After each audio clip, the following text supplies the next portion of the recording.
What's up guys, and maayong adlaw sa inyong tanan. So for today's video ay i-share na ko sa inyo o i-flex na ko ang cute na ko nga kanang ito ay na si Bella. So si Bella pinakabutan o kayang igsuon niya na si kanang Rocky. So si Rocky siya ang pinakamakulit pero si Bella siya ang mabait.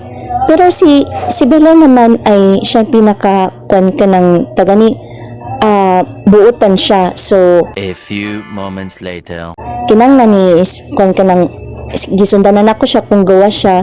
So which means kinanglan ipabreedan. So kung sa tagani kanang gipakaon og kanang kanon. So 1 hour later, mao na siya guys, og daghan kay salamat og hinaton ta nga kanang ma-flex na siya. So don't forget to follow, share, comment, and subscribe po. So daghan kay salamat og hinatuon ta nga ang Ginoo mga amping kaninyong tanan. So God bless you all and bye bye po.